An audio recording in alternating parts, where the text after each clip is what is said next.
Sir,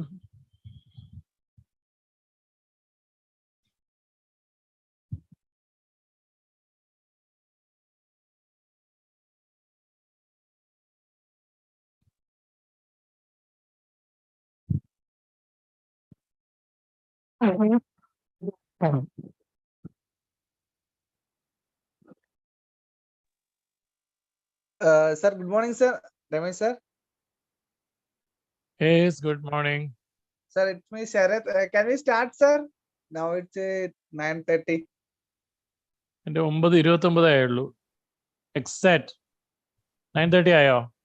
അയ്യോ, എന്റെ സിസ്റ്റത്തില് 3 minute fast ആണ്. സോറി. 9:29 ഓക്കെ. ഒരു മിനിറ്റ്, ഞാൻ കാരണം ഒരു ഇതില് കംപ്ലൈന്റിന് റൂം കൊടുക്കാറില്ല. അതുകൊണ്ട് എക്സാക്റ്റ് ആയിട്ട് നമ്മൾ അനൗൺസ് ചെയ്യുന്നല്ലേ. കാരണം ആദ്യമൊക്കെ വന്നുകൊണ്ട് ഞാൻ 1:31 മിനിറ്റ് വെയിറ്റ് ചെയ്ത് will start. No problem. 9:31 I will start. യൂട്യൂബിൽ ലൈവ് കൊടുത്തിട്ടുണ്ട്. എനിക്ക് ആ ലിങ്ക് അയച്ചോ? ഞാൻ ഇപ്പൊ അയച്ചു സർ. വാട്സാപ്പിൽ ഷെയർ ചെയ്യാമേ. വാട്സാപ്പിൽ ഷെയർ ചെയ്തു. Thank you. അപ്പൊ ഇത് ഈ നമ്പർ ശരത്തിന്റെ ആയിരിക്കുമല്ലോ? അതെ sir.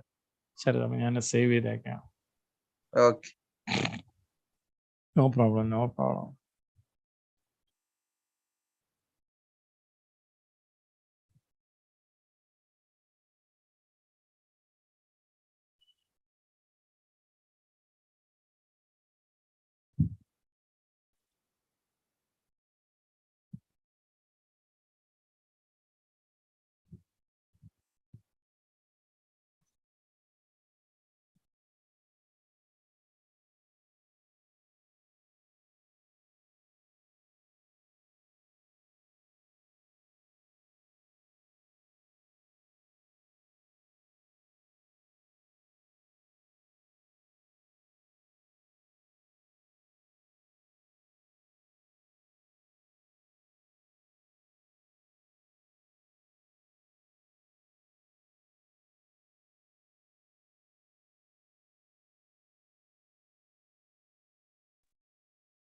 Yes, good morning, friends. So again, welcome back to this our module B, quick snacks section. So we completed. So this is, as I have told you in the morning. Good morning, sir. Very good morning. This is only to just already you have all prepared. This is only a brush up what we have prepared so far, because another within few hours you will be in front of the computer brilliantly, energetically answering all the questions. Never lose the presence of mind. Already you have got enough material, we have got enough knowledge to pass. Only that you have to translate practically to the efficiently you have to answer. So the presence of mind when you sit before the computer is very, very, very important. Very, very important. Because at the time that decides. So even if the knowledge is there, the presence of mind, your mood, that is the main factor that will help you to qualify. And I am confident all my prayers and blessings with you that you will be definitely passing with very good marks. No doubt. Good morning, sir. Yes. So we can start with that module B. So as in the morning, we will quickly go through that. Whatever is there, you can post it in the chat. After the class, we will finish one by one. I will definitely finish. Okay. Right. Hope you can see my screen. Okay, right. Kindly also mute the mic so that it is clearly audible to everyone. Okay. So the banker customer relationship. So number one basically is the basic function of a banker. Everybody know conventionally who is a banker, and fortunately or unfortunately, definitely fortunately only, We are all bankers. We are all bankers. So we know we like the profession banking. So conventionally, if you look at conventional outlook of a banker is we are accepting only deposit from the public. That is very important. And we also give the same as loans and advances to the public. Because after the national objectives we have to meet with after the, especially after the nationalization, our solo objective is not alone making profit. As a banker, we are responsible for the economic growth, economic output, that GDP growth, everything. Overall, for the development of an economy, the part played by the bankers, the role of a bank is immaterial. Without a bank, a country economy cannot grow. Our basic function, as I was telling, is accepting deposit from the public, and we have to give that as loans and advances. Even if we say loans and advances, technically loan and advances are different. Loan means term loan, advance means facility, example, cash credit and overdraft. First, from the objective examination point, we should know what are the act which is governing our banking definition activities. Answer is Banking Regulation Act. Banking is defined in Section 5B of Banking Regulation Act. Here actually 2 points we have to clarify. To clarify that point, we have put a question why the money lender is not called as a banker. Because 2 things the money lender is not complying with. Number 1, as per the Section 5B, it should be a firm or a company alone. A firm or company alone can be called as a banking institution, not an individual.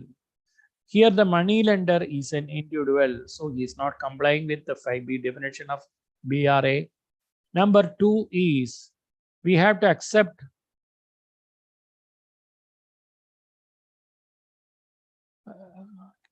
can you see my screen or you are not able to see my screen? Yes, sir. We are. Yes, sir. Yes, sir. Seen, sir. Continue, sir. Sir, yes, sir. One person says he is not visible. Please see that it's visible. That's why I was verifying that. Okay. Oh my God, where I have to. Oh, Section 5B. Section 5B. Another important factor, Section 3 decision as per 5B is you have to accept money from the public. As a money lender, he is not complying with the 2 requisites as required under Section 5B. That is, he is not getting the money from the public. He is giving only his own money. Number 2, he is only an individual. He is not a firm or a company as required under Section 5B. So a money lender can never become a banker. So actually, because it is an objective, we have to pinpoint at the exact point. Because objective, you cannot narrative, you cannot put everything in a descriptive mode. Everything is pinpoint. Who is a customer? Before calling who is called as a customer, we should know that no law defines who is a customer. None of the law defines. Either BRB Act, Banking Regulation Act, Contract Act, whoever it is. Any of the law doesn't define who is a customer. Until that ALM asset, that what is anti-money laundering and KYC norms came, customer was not having a definition. Maybe it's very strange, Customer was not defined in any of the act. Then the requirement came when the AML policy and KYC policy that came, RBI defined for that purpose. So RBI guideline, I know that banking law and practice. In practice, whatever it is there in practice, we give equal importance as it is enactment. It is being brought by an enactment as per law. So that is why we call banking law and practice. So by practice, based on the guideline given by Reserve Bank of India, who is construed as a customer, who maintains an account, has got a business relationship. The business relationship is very, very important. Why a person comes to the bank for encashing a check, depositing a check, making a phone call, making an inquiry, giving a loan application. These are all not customer. Unless he has got a business relationship, He should open an account. He should establish the contract by opening the relationship. That establishing the relationship means he should open an account. Then only business relationship is established. So for that, he should have an account. Any of the accounts, the dealing must be related to business of banking. Naturally, it is banking. And who can become a customer? Anybody, firm, joint stock company, society, anybody, including multi-corporation, even government or any MNC, everybody can be a customer. Anybody can be a customer. Here now slowly we are creeping into some law conflict between the law and practice, because we have to get guided by all the provisions of all the law. Indian contract law, every act is there. Here, 18 years of age or above completed, he should have completed 18 years. That is, as per contract act, we call him as a major. Only a major can open an account, or a person not of good sound health. He should not be lunatic, because they lose the contractual capacity which you would have learned in legal banking. So legal module would have learned that they lose their capacity. So here the 18% earlier court appointed guardian and all 21 years was that limit. Now it is not there. Anybody who has completed 18, he becomes a major. He gets a contractual capacity. He can do banking. He can open account. But here comes the problem, because minors are allowed to be customers with restrictions. Is it not a violation of the Contract Act? Is it not a violation? Because on one side you say, as per the Contract Act, a contract with a minor is section 10, void ab initio. Very outset it is void. But other end you say we can allow him to be a customer with some restrictions. So it necessitates to know what are the restrictions. First of all, what is the need for breaking that law? What is the rationale behind the bank breaking this contract law, which says that contract with a minor is void? Then why should we open an account? Because we should have a backing. Number one is, as per the Negotiable Instrument Act, it provides a minor can draw, negotiate a check. He has got though he doesn't have a contractual capacity, he is being allowed, he is allowed to do that, because that is Negotiable Instrument Act is giving us the protection. We are allowing him to open the account with some restrictions. Now we will see what are the restrictions.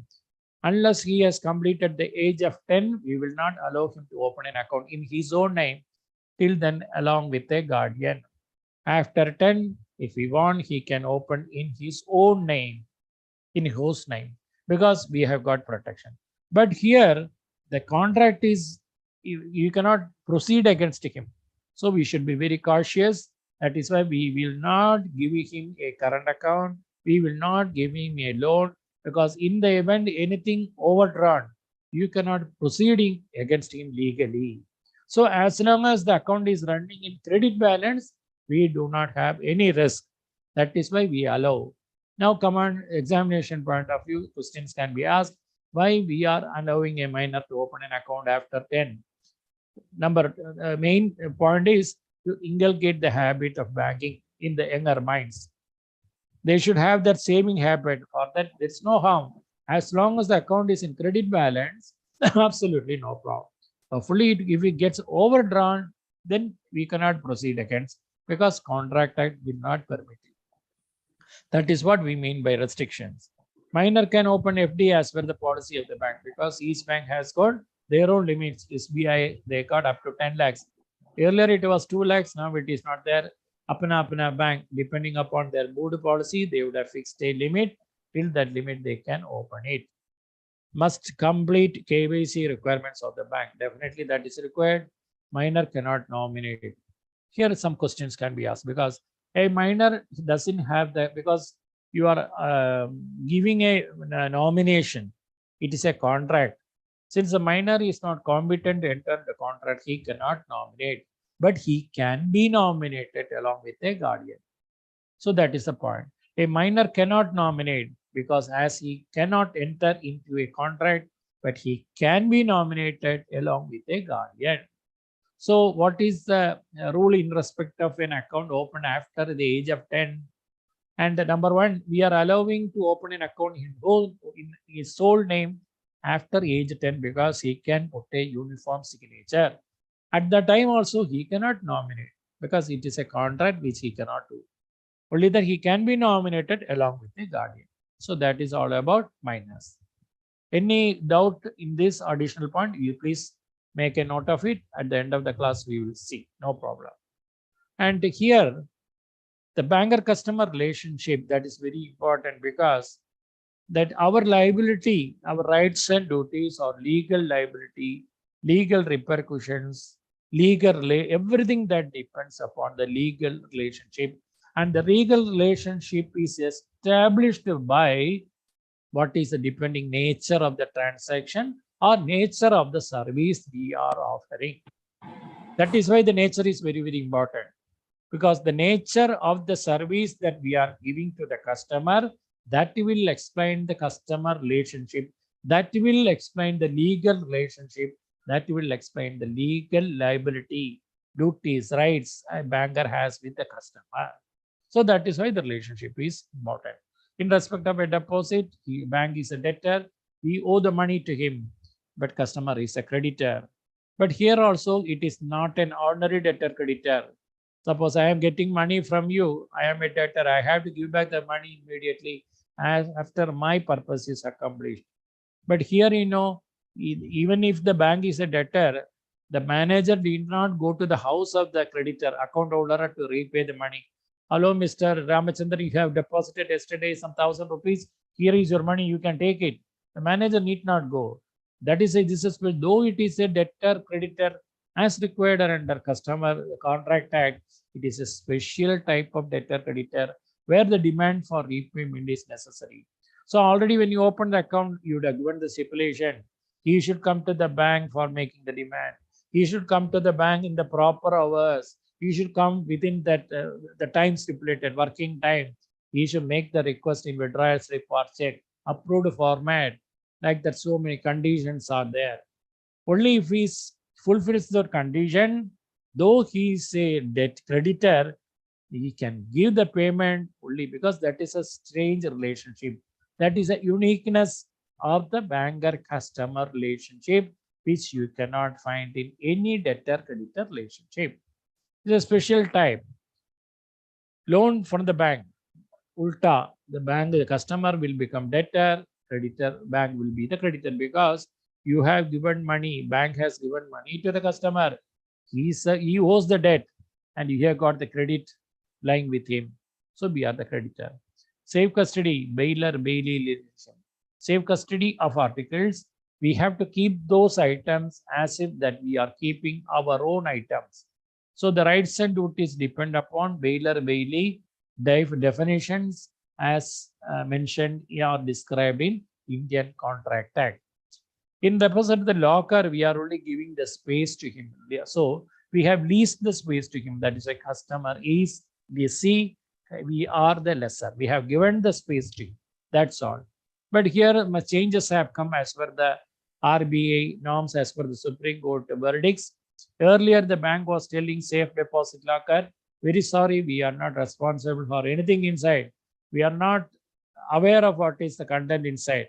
Like that, we could absolve from our liability. Now, Supreme Court has made a decision. We are also responsible. We cannot blindly tell that we are not responsible. Banker is responsible to the extent of 100 times the rent that you are collecting. 100 times whatever is the rent you have collected, 100 times of the amount that we have got liability. Of course, so many other things are there. It has to be proved and all. That is it. So just like that, lessor-lessee relationship only, we are not responsible. We cannot outright reject. There are so many cases. Even a case against State Bank of India is there, where the court declared that bank is responsible and bank is responsible for payment of the contents. So many things are there, but we are only speaking of the general things. Purchase of a draft, our banker is debtor, customer is creditor, and pledge. This is a perfect example for gold loan. Pawn or pani, pledger, pledgee. Customer is a pledger and he is pledging because the rights and duties depends upon the, I told you, the legal connection. So as a pledger, he is only giving that for possession till the loan is paid. You are only entitled for the possession. Ownership is still with the pledger or the customer. That is why we have to get the burden, or we have to follow the rules of the pledger or partner, rules of the pledgee partner, pani. That is why we have to give a notice before sale of the goods. Whatever that if you are selling in an auction the gold ornaments for non-payment of the loan, we have to definitely give the notice, because that is the duties of a pledgee. Without complying that, otherwise it will become invalid. Mortgage, it is a customer is a mortgager, bank is a mortgagee. And in respect of these three, the collection, shares given, standing instruction, any on behalf of customer, any purchase or something, customer is the principal and we are the agent. We are the agent. We are there to receive the instruction. We have to comply the instruction given by the customer. And wherever, of course, fee is there, we will be charging the fee. The bank is not for charity. And in pay of the draft, customer is the beneficiary. We are the trustee. Money deposited, not instruction, specific instruction. We are acting as a beneficiary of the customer. And articles left by mistake, customer is a beneficiary. We are the trustee. Hypothecation, hypothecator, hypothecator. Possible questions that can come in the examination. Number one, current account gets overdrawn. The answer is, in current account, though it is a deposit creditor, what will happen is when it gets overdrawn, what will happen? This is a current account where always bank is a debtor, but when it becomes overdrawn, we become the creditor. Customer, naturally, even if it is a deposit account, if it gets overdrawn, the customer will become a debtor.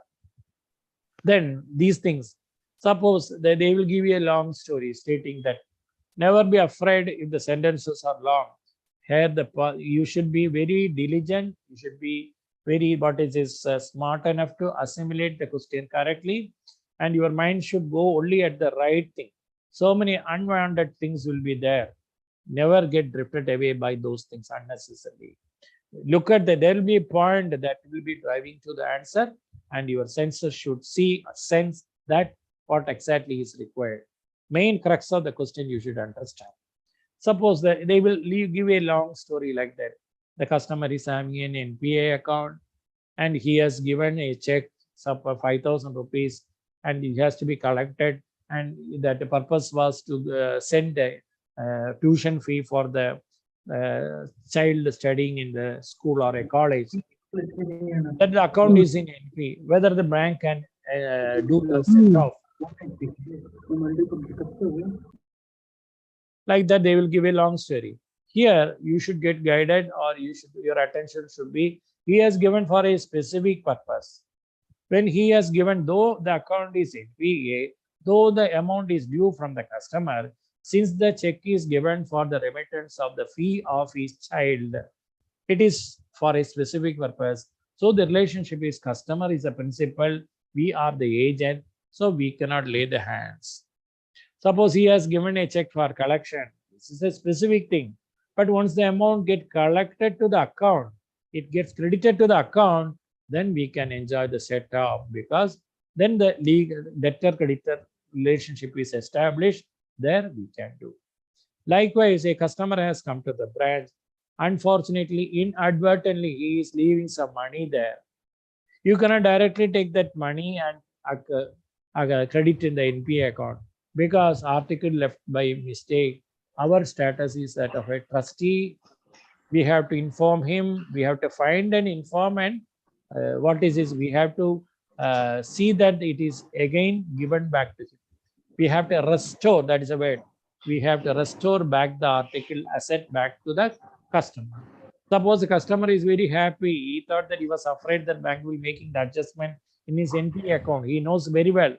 But the manager asked and gives him that money. He is very happy. My God, he never thought that manager will be speaking like that to a NPA person. So he is very happy. He says, then no problem, sir. You can credit to my account. Very happy. Thank you, sir. Once you credit to the account, your relationship is changed from the trustee beneficiary. Now we have, once the credit has come to the account, we become debtor, creditor, then we can have the set off. So such questions will be it will be very easy. Don't bother about too much. It will be definitely easy only. What is money laundering? Process by which origin of illegal funds generated or concealed. Because why the bank, Reserve Bank of India is giving instructions regarding AML, KYC to the bank, because without the help of a bank, he cannot convert that illicit money, illegal money to legal money. Illegal money can be converted to legal money only through a bank, because it has to be credited to a bank. Then it becomes legitimate money. Then he can issue checks or withdraw money for buying anything. So the moment it gets credited to the bank, when he can use, it becomes legal fund. So without the help of a banker, a money laundering cannot be completed.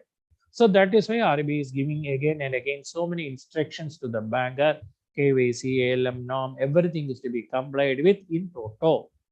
Now, these are all only additional point. FATF is a Financial Action Task Force. India has become these are the additional inputs.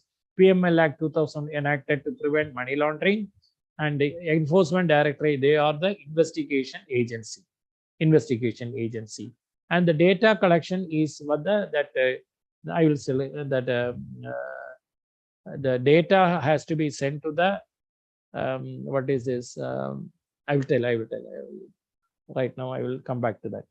So there are another possible question they can ask is, what are the 3 stages of money laundering? Because just like that, the money will not be laundered overnight. It cannot be converted to black money. Will not be tainted money. Will not be converted to good money overnight. It cannot be done. It has to go through some processes.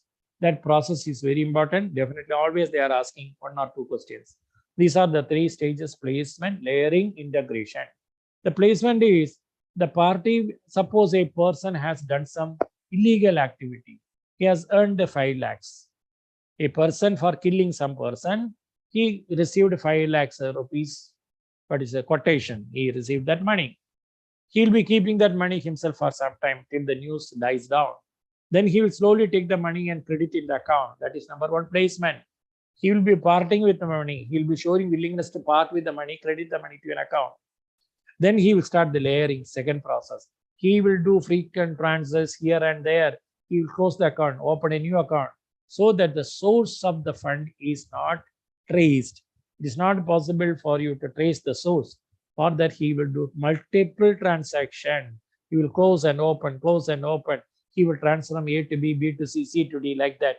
So it is impossible for you to trace. Maybe that backdated 2 or 3 transfers you will be able to trace. That's all. So layering, that's the second stage. The purpose of doing layering is to prevent the bank from tracing the origin of fund.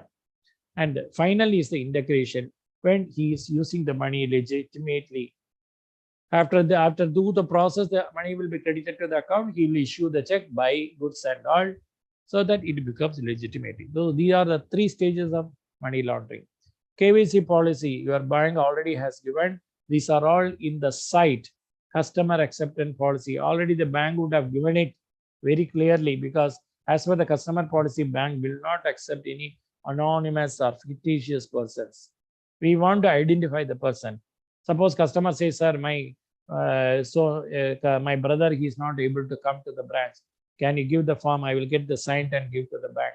No, we will not allow it. Very, very strict. If at all he is a indisposed person or sick person, we have to send a representative from the bank to house. Then we have to see in person. Then only we have to accept him as a person. Because these are a Benami and other things are totally not encouraged. Not encouraged, we should not do that. So this is as per the acceptance policy of the bank. Identification procedure, bank has given OVD, officially valid documents, all the passport, driving license, Aadhaar, e-Aadhaar, voter ID, job card given by NREGA. These are all officially valid documents. We require 2 proofs, ID proof and address proof. For that, we depend on these items. Why we are depending on these items? All these records, documents are already verified by authorized officials. That is why we take that. Then monitoring of transaction, we have got some liability. We have got some liability towards that word I forgot, financial intelligence unit. They are the agents who are collecting data, authorized for collecting data, financial intelligence unit. We have got as a banker responsibilities for reporting some amount, some ceiling about 10 lakhs cash remittances in a month, either singly 10 lakhs or multiple remittances amounting to 10 lakhs. In those two cases, we have got the liability responsibility to, yes, it is permitted. It is. You take open with a passport, both ID proof and address proof is there, sufficient. Okay. Monitor transaction, that is what we have got to monitor, whether that it is limit or crossing those limits. Risk management, the bank has got the fleet risk policy, internal audit. They will be verifying KYC, AML policy, because they will go for sampling. You would have seen that many banks were fined very heavily. I think HSBC was fined nearly more than 1 crore for not adhering to KYC policy. The bank is now, Reserve Bank is very strict. They are finding, the fine comes to crores. I think HSBC was fined more than 1 crore for not adhering to AML and KYC policy. It's very, very important. Then what is CTR and STR? CTR is cash transaction report. As I told you, any remittances that comes to more than 10 lakhs or above cash remittance, either singly or multiple remittances, we have to report the matter to the Financial Intelligence Unit India. It is a director, FIU, it is in Delhi. Because these are all now system driven. System will automatically capture this. So the customer, that is why we are not responsible for that. Only that we are responsible for showing who has remitted that. So that is why we are insisting for Form 50 and other, Form 60 and other things PAN for a person who is remitting more than 50,000. We only have to show that. We are not bothered whether it is legitimate or illegitimate. In case something happens, we should be able to point a person. We should show the person from where we have collected the money. So CTR is 10 lakhs. Now the time norm, before the 15th of next month, we have to report the CTR, cash transaction report, to the FI. Before the 15th of the succeeding month, we have to report all transaction above 10 lakhs and above cash remittance. What about STR, suspicious transaction report? Suppose you come to know that a transaction is of a suspicious nature. The moment the bank concludes it is a suspicious transaction, within 7 days, we have to inform FIU, the STR.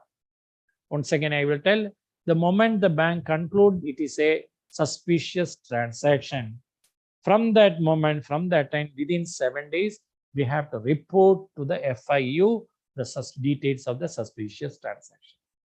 This is very, and just for information, it is not out of place to mention. That's why I'm telling.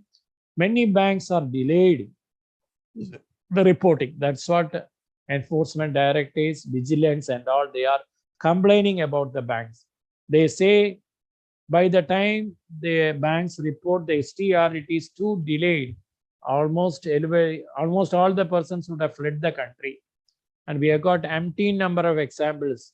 We have got preceding experiences are there, right from Vijay Mallya, Chokshi, Nirav Modi. So many persons are there.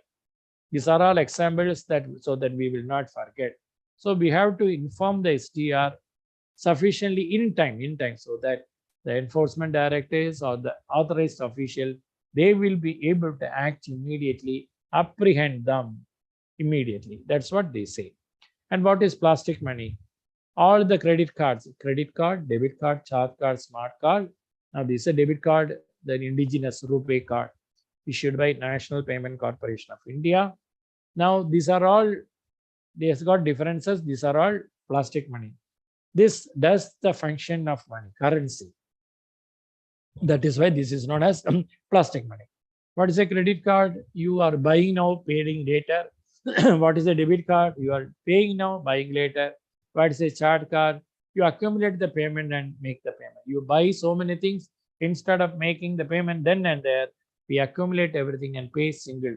Say at the end of the month, after the salary, 29th or 30th, we'll make the single payment. That's charge card. Smart card is card as per electronic chip based. As per international specification, it has got wider circularity.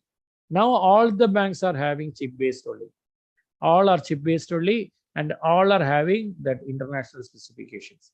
So that I had been to USA 6 months. I was taking the bank card only, state bank card only. I can easily take that. Only the conversion charges will be there. My account here will be debited. I will get the dollars there. So that's the benefit of all these cards. What is a white label and brown label? White label is the ATM card issued by non-banking financial companies. Brown label is suppose the machine will be installed by the company on lease basis. Cash replenishment will be done. Cash management will be done by the bank only. Only the machine will be installed by the company, and ATM card issued on those machines installed by the company. We call it brown label card. Why? What is the necessity of this distinction? I also do not know.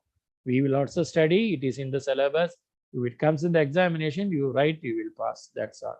What Sir, is the again, mandate? can it white label, brown label again you can tell, sir? White label is the ATM issued on non-banking financial companies ATM. And brown label or ATM card issued on machine supplied or installed by the company, owned by the company.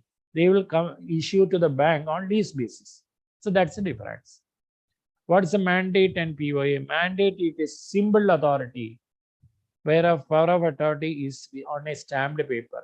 Mandate does not require stamping. That's the difference. Example, I can tell you, all of you are working in the bank. You would have given authority, mandate to your bank for deducting your union subscription, monthly 100 or 200 rupees, your union subscription, association subscription. That is a mandate. That's a mandate you have given. So power of attorney, that will be on a stamped paper. That is on a stamped paper. And all the questions you can put in the chat box after this class. Hello? Hello? CTI limit చెప్పండి sir. Hello? I cannot hear. CT? CTR. CTR is cash transaction report. Any transaction, cash remittance above 10 lakhs in a month has to be reported to the Financial Intelligence Unit. Date of reporting is 15 before the 15th of next month, succeeding month. STR is suspicious transaction report. Wherever the bank is having a decision, you are concluding that this transaction is of a suspicious nature. The date you conclude that is a suspicious nature, within 7 days you have to send the report. These are the two important reports the banker has to send to FI. They will be definitely asking. For STR, any limit is there, sir? Limit means what limit you are? Amount wise or date? Amount wise, sir. That you have. We should speak with the. No limit. How we know? My God. No limit. How you know what is the meaning of limit? Because suspicious transaction, it is of a fraudulent nature. How we can know what is the amount of the fraud? That is, then we should have the connivance with the fraudster. We are not aware of. There is no limit. The question itself is meaningless because we can find out it is a suspicious, some fraudulent activity has come. What is the amount impact? It can be only later only you come to know. The moment you conclude some suspicious transaction has happened, immediately report to them within 7 days. There you should not, break the law. Then what is the amount and all you will be knowing only later. Yes. What is the limit for CTR, sir? 10 lakhs. I was 3 times I have explained. Be attendee, you have to hear. 10 lakhs, I have been clearly telling that. I have just joined this, sir. That's why. Very sorry, sir. We cannot, every time I cannot reply. You have to be very time bound. Hereafter, never ask the question. Please put it in the chat box. because it is Sir, 1 second, distracting sir. me. I will not be able to complete that within the time. Please. Rupees 10 lakhs and above, na sir? 10 lakhs and above, because you come your own time and you cannot please us, because others, you should not waste the time of all others. Okay, please, sorry, that in the good interest only I am telling, never mistake me, because we have to complete that entire thing, because a small discussion should not eat away valuable time which will cover so many other things. That's why I'm telling, at the end of the class I will finish, don't worry, I will sit with you and finish all the doubts, don't worry. Okay, right, never feel offended. Okay, Take in sir. positive side, right? Next, because I will lose the thread, because everything I am telling, because this everything I have to give in a single flow, no? So everything I have by heart, every extemporary only I am telling, I am not referring anything. That Yes, is why sir. I should not lose the thread. That's why I am telling. They never mistake me. I am possessive of all of you. I want 232 or whatever, all the entire persons to pass. Pay very good marks. So, okay, right. Coming back to the low risk, these are the category low, medium, and high risk. This is only categories of account holders. Here, the most important they can ask in the examination is, we have to get the KYC in respect of low risk person. These are the accounts of low risk. Once in 10 years, we have to get. In medium risk, once in 8 years.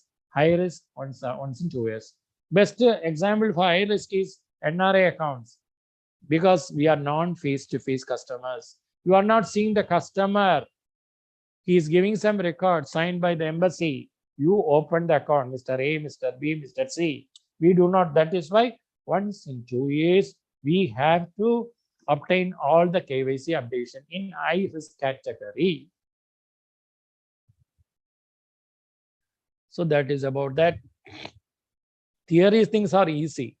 Now, special relationship. Where should we report? Question. Already we have discussed. We have to both CTR and STR. We have to report to Director FIU India. This is that. Can a principal revoke a power of attorney? You see, I have given authority to you on the 1st of this month. Mr. A, you please take care of me, my activities, my actions. I have given you the power of attorney. So on 15th of this month, I am revoking that. So what is the repercussion? Who is responsible for the action till 1 to 15?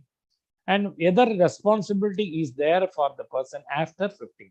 These are the 2 points we have to examine. So I am the principal, you are the agent, or you are the power of attorney holder, attorney. What will happen? Here the answer is, a principal can revoke only those future actions. For whatever action done earlier based on that, you cannot revoke. You principal, as a principal, you are responsible, provided the POA holder has acted within the scope and that also legally. Suppose he has done any act legally and within the scopes, for these two, you are as a principal responsible. So as a principal can revoke only future transactions. That is the answer. Then coming to this, what is a garnishee order? Garnishee order is actually, I will explain in small, that is garnishee order.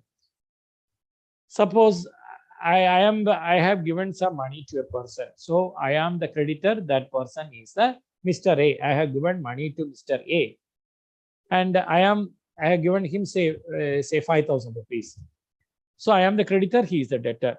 Despite my asking so many times, Mr. A, debtor, he is not giving me. One day I come to know that Mr. A has deposited money with some bank. Daily he is withdrawing money from that bank and coming out. So I know he has got account with that bank. So what I will do, when I ask, Mr. A is not giving me the money. I will go to a court of law and obtain a garnishee order. The garnishee order will attach the funds with the bank. So he will not be, Mr. A will not be able to take fund from the bank. Bank is the third party, or it is known as the garnishee. So garnishee order is an order obtained from a court of law by me. That is, I am the I am the creditor. Since the court is involved, my name is known as principal judgment creditor. So that will attach the funds of judgment debtor, that is Mr. A, in the hands of a party, third party. So what amount it will attach? it will amount all amount due, which is to be paid, credit balance, accruing due, those fixed deposit matured and yet to be matured. But only that it will be attached only at the time when it gets matured. But it will be attached. Number, what is the process of this garnish order? The moment a creditor goes and obtain the order, the court will issue a provisional order known as NISA, Order NISI. The order NISI will be only issued to the bank. Just is only to verify that details are correct, whether there is an account maintained by the judgment debtor, that is Mr. A. Once the bank receive the order NISI, it will confirm. The bank also will inform immediately. They will attach all the funds. They will immediately, bank will inform the principal debtor that is an order NISI has come.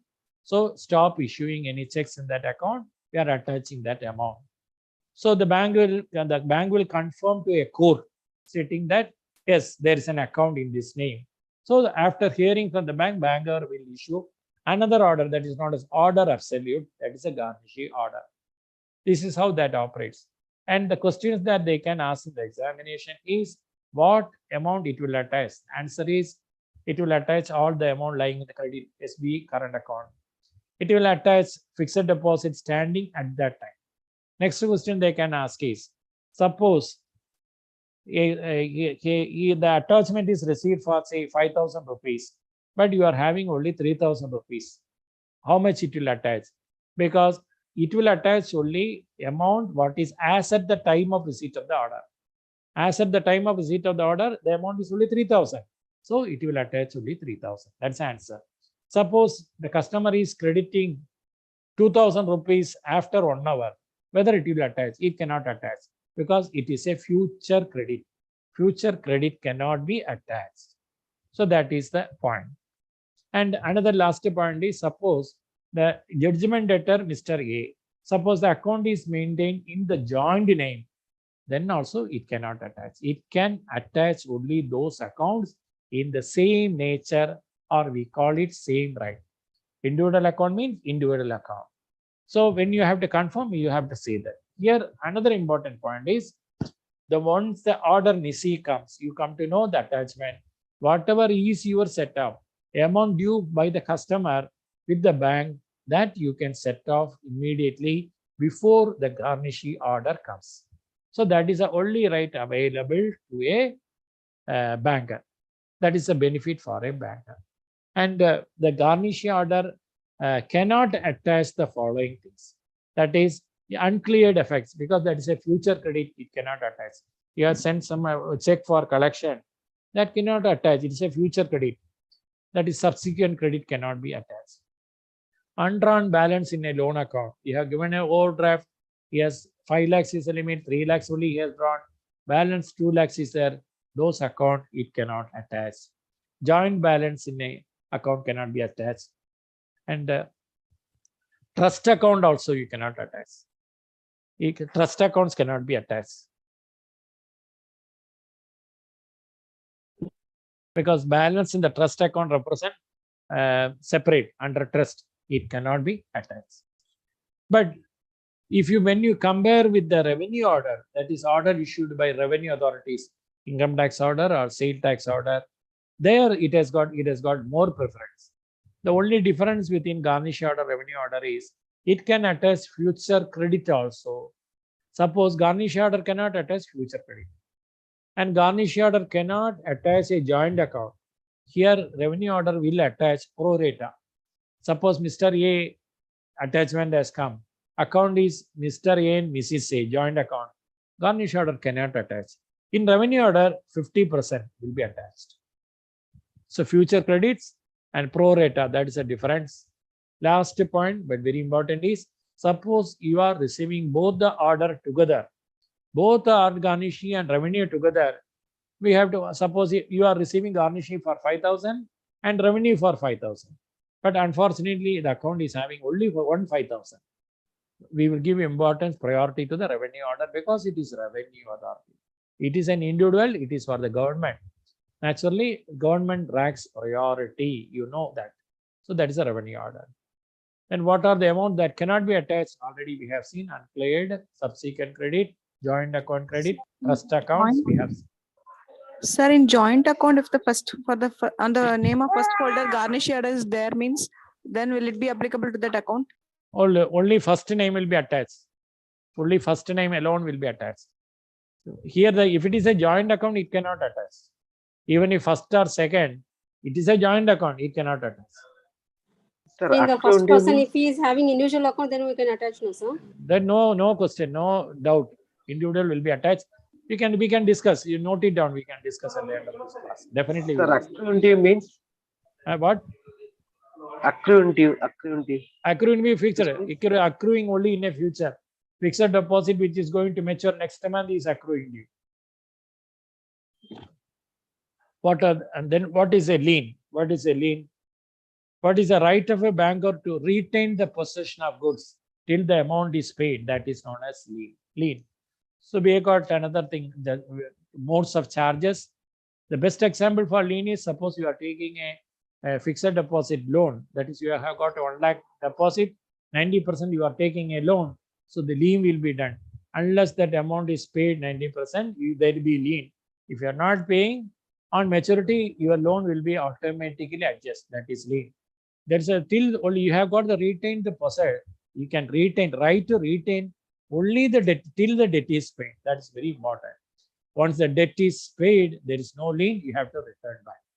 What is the right of set off? Clubbing two accounts of the same nature.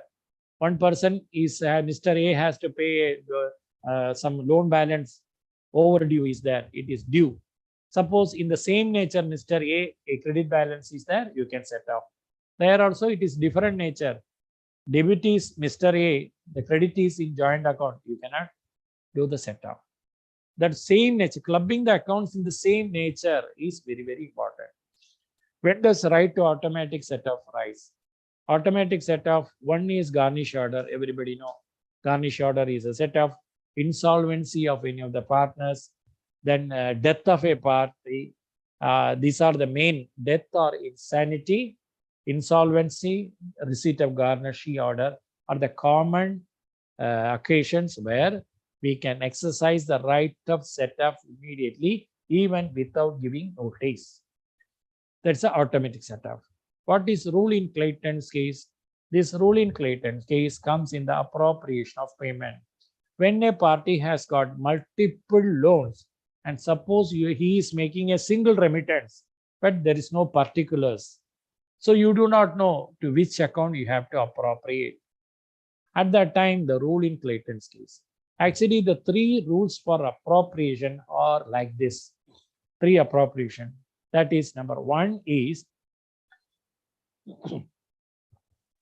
suppose the customer specifically tells, adjust this account, my housing loan, my repair loan, my car loan, then you have to do accordingly.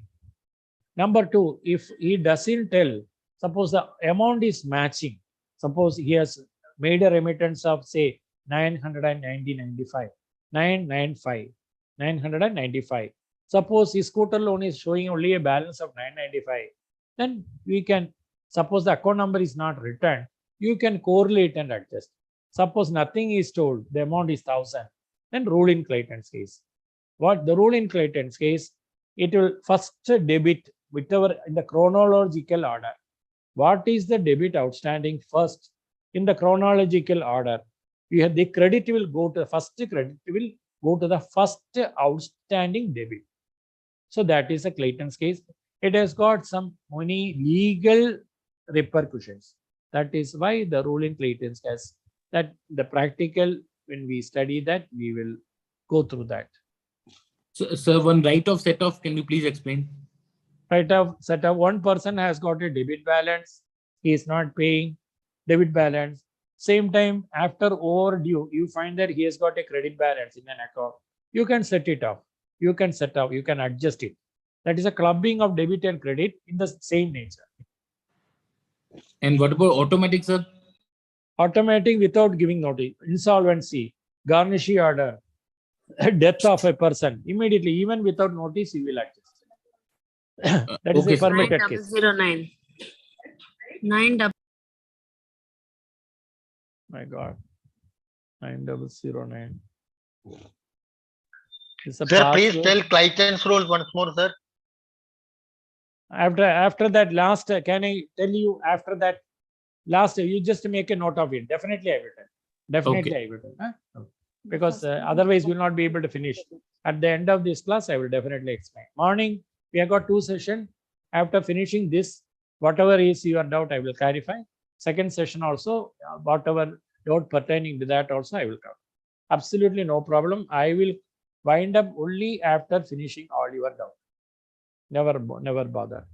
Okay, But sir. this Okay. one go, we have to go. Otherwise, we will not be able to finish it up. That is it. Please bear with me. The new ombudsman scheme. These are all input data, very simple. I'm not reading. This has come from 2021. It is an integration of all the schemes. It has come to effect from these things. And the questions they can ask is, now, these are all the parties, financial institutions brought to the new ombudsman scheme.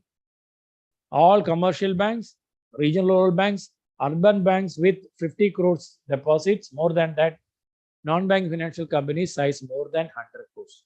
Now, these are also covered under the scheme, sir. no. LIC does not come. For that, you have to separately insurance ombudsman, you have to go. LIC. This is banking ombudsman. Complaints are managed by, this is about centralized receipt and processing center. Since it has come new more than 5 months back, this is a probable question they can ask, because just to test it as a banker whether you are aware of the development. If I am the question setter, definitely I will be asking this, because because we should be aware of at least where the parties will be complaining about us. He is going to complain only about us. At least where he will be complaining, we should know. So centralized receipt, either, so this is web, through the web. You have to open this web and see cms.rbi.org.in. You have to see that. It can be written board, it can be email, because email also is now construed as written complaint. Written, same status. That is why it is permitted, or through the complaint through the system, you can log in. So these are all the various ways you can lodge a complaint. And what is the nature of the complaint? Against deficiency of service. He can go for complaining against deficiency. Maximum compensation is 20 lakhs. Earlier it was 10 lakhs, now it is 20, plus 1 lakh for the legal, for the mental agony. Suppose the customer complains that he was put to a lot of mental stress and strain because of that, his BP shot up, everything he will sell. He will complain in the ombudsman. For that, up to 1 lakh also they can give an award. That is the legal. And what is the normal, this time norm also they can ask in the examination. The customer will first lodge a complaint. You have to give a reply. Bank has to give a reply within 30 days. Suppose the customer is not happy with the receipt of that reply, or you are not giving a reply within 30 days. In those cases, he can go for complaining against the bank. He can also go against appellate. Suppose the ombudsman gives an order, customer is not happy with the ombudsman order, he can go to the complaint for appeal before the appellate authority another 30 days from the ombudsman order. And bank should display the salient features of the scheme boldly in the banking hall, because we should give the complaint, the customer should know where he has to complain. Otherwise, that itself will become a complaint. Standard form for lodging complaint introduced. A 5-page detailed letter is there. You have to go through that. Once you download this, then you can see that. You should familiarize that. I'm not pessimistic that people will complain about you, but we should know about that. That's what my point. And next is COPRA, or Consumer Protection Act. Consumer Protection Act. The purpose of this is because there are a lot of cases are pending the consumer forum, and they want to see that speedy redressal of the disposal of that. It is for enabling speedy redressal or disposal of the cases. The consumer court has been set up, central state district forums are there. Originally, these amount were different. Originally, subsequently through a new rules in 221 where amendment came. Originally 2019, actually the original consumer protection bill is 1986 and 86 bill was amended by 2019. These amount were different, 10 crores, 100 and all. Now again that they saw that it is too much, and by the consumer protection rules 2021, this 29 bill also was amended, and according the latest powers are this. This they can ask in the examination. District is 50 lakhs, state is 2 crore, up to 2 crore, 50 to 2 crore, national redressal above 2 crores. Earlier and all, this was the national redressal was, this was 10 crore. So that is reduced. So that is as per this 2021 amendment. So this they can ask in the examination, the level.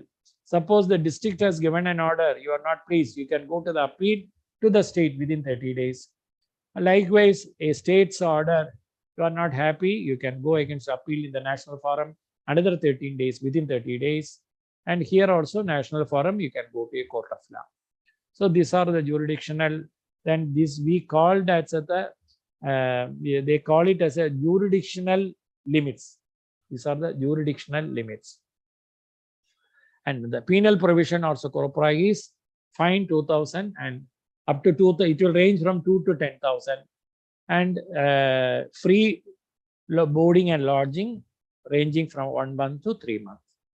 You need not bother about any CAIB, IAB of anything. We can happily not be, anybody who violates this can easily sit inside that. You will be imprisoned. That's what we mean. Now coming to this provisions of NI Act. NI Act also already would have been covered under legal, but we will quickly take a look under this NI Act.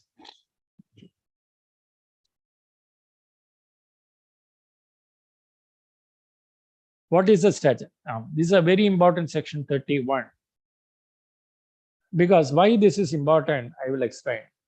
Normally, if a check is properly drawn, if there are funds, sufficient fund is there, if there is no legal restraint, that is, the example is, what is this garnish order, then we have to compulsorily pass the amount, pass the check. This is required under section 31. Otherwise, as a banker, you will be responsible for violation of section 31. That is, once again, is very important. If the check is properly drawn, if sufficient fund is there, there is no legal restraint prohibiting you from making the payment, preventing you from making the payment, then you have to pay. This is, but there are certain instances where you can violate this. That is more important. But unless you learn this, then you will not know the importance of that. Despite having, best example is stop payment. Even if account is drawn, even if sufficient fund, even if there is no legal order, a stop payment, you will stop the payment, you will not make the payment, you are violating. Permitted. You can, what is, surpass the provisions of 31. This is permitted. So that is very, very important. Now that is negotiability. It's a transfer of right in a negotiable instrument. So this is, morning we were saying negotiability. This is the character that makes the market, what is this, credit creation that happens because of the negotiability. Because I can give you a check, I can issue a check to you for 10,000 rupees. My money will be in the account. You will be passing this, you will be negotiating this check. You will be endorsing and transfer to another person. You will get a transaction of 10,000. Suppose it changes hands 5%. Already 50,000 transaction, 50,000 amount worth the transaction would have been done. You will get something for 10,000. You will endorse a check to Mr. B. B will buy something from a shop and give the check. He will accept. He will endorse the check to C. Like that, it can go. So that is credit money in circulation. This is the character of negotiability. That is why the check is known as negotiable instrument. Because with this amount, you can negotiate. it is equal to having cash. This check will substitute what the money will do. Whatever that you are doing, you are able to do with cash, currency, same thing that you can do with a check. So that is the character of negotiability. Now, what does it mean? Actually, in Indian law, we are only defining what are negotiable instruments. Promissory note section 4, bill of exchange section 5, check under section 7. These are all defining what are negotiable instruments. Section 8 that defines about who is a holder. I will tell an example so that you will know it. Suppose I am giving you 1,000 rupees check. I am giving you 1,000 rupees check for the birthday. Okay. Oh, our Arun, MS Arun is there. So MS Arun, for his birthday, I give him 1,000 rupees check. Now he is a holder. There is no, you would have studied in the law. If it is to be a valid contract, there should be consideration should be there. Here there is no consideration. I am giving Arun purely natural love and affection. I am giving him 1,000 rupees. So he is a holder. But he is a genuine person who can hold that, because out of love and affection only, I am voluntarily giving Arun this check. So he is entitled to hold the check. He has acquired the check genuinely, only that there is no consideration. So that is, his consideration is not there. So section 8, that is holder. But what is a holder in due course? That is, I am transferring that legally. I am buying something from the shop. That's a consideration. I am giving the check to the shop. Now the shop holder, he is a holder in due course. So he has acquired that check for a consideration in good faith without knowing that any discrepancies or defectives are in that check. That is holder in due course. Here one small question I will ask. Suppose a thief is stealing a check. A check is being stolen by a thief. Now the check is possessed by or held by the thief. What is his status? Whether he is a holder or a holder in due course? Holder. Holder. A thief. Neither holder nor holder in due course. Yes, he is neither a holder nor holder in due course. That is why he is not entitled to hold that. That is why we are arresting him. But once earlier I have given a check to Arun, you cannot arrest him because he is a holder. He has got every right to hold that. Now, this case of this thief, I will explain why he is not a holder, neither a holder nor a holder in due course. He is not a holder in due course because there is no consideration. There is no consideration. He has stolen it from that. So the 9 total section 9, he is not there. Now, what about the 8 section? There is no consideration, but he is not holding that genuinely. I told you, he is not a genuine holder of that. Earlier, I have given gift to Arun. He was the genuine bona fide holder. Only that consideration is not there because it is exempted as per section 25 of Indian Contract Act. Certain on 2-3 cases, even without consideration, contracts as valid. Voluntary act to pay a time-bound debt, any contracts arising out of natural love and affection, this is a gift. Those are valid even if consideration is not there. So he's a bona fide, genuine holder. So that is why Arun is a holder, but the thief is not entitled to hold that. He has stolen that. So that is why he is neither a holder nor a holder in course. No consideration is there in this theft activity. So he is not a holder in due course. He has not acquired that genuinely, though without consideration. So that is a theft. So he is neither a holder. So his holding is totally illegal. Unless you should be a holder either by section 8 or 9. In the case of a thief, he doesn't comply with section 8 and 9. So that is why it is illegal. we go for penal actions. What is the payment in due course section 10? Because the section 128 that gives a protection to a paying banker. As a banker, we are doing risky job. You will agree that banker's job is a risky job. A special case I will permit. You just unmute and tell me whether Yes, you sir. agree or not. Yes, sir. Double S. Yes, sir. Very risky job we are doing. Our risk actually is it is not, you cannot limit the amount beyond we cannot, we are only bothered about often it will exceed our gratuity and provident fund. Often it will, that is why we are very afraid. We have to get guided. We have to strictly follow the provisions of the act. Otherwise, we will be held responsible, because the law clearly says we will give you protection if you do these 1, 2, 3.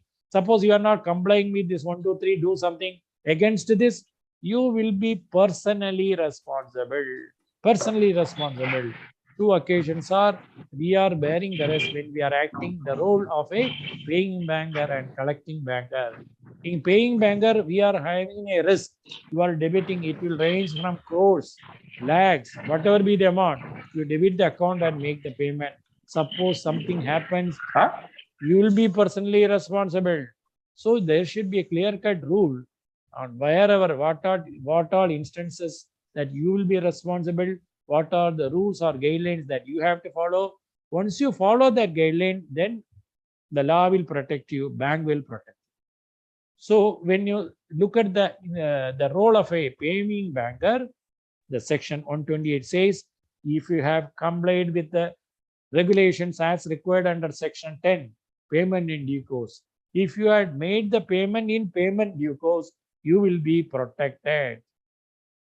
Just like the Lord Krishna was protecting Draupadi, you do the action under wide section 10, you will be protected by Lord Krishna, that is section 128. So what is payment in due course? Very important. Payment in accordance with the tenor. There should not be any doubt as to the face of the check. It should be pakka. It should not be torn. Everything should be, there should not be any suspicion by seeing the check. In good faith. Good faith means you have to act in good faith. Suppose you come to know that drawer of the check has been deceased, you should not pay the check.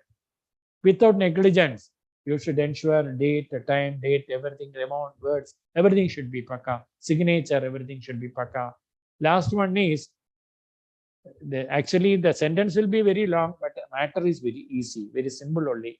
First I will tell that, then I will describe that. The person, we should not offer a reasonable ground to believe the person presenting the check is not entitled to receive the proceeds. Suppose a beggar is giving a bearer check for 3 lakhs. It should arise suspicion in your mind. How a beggar can get hold of a 3 lakhs amount?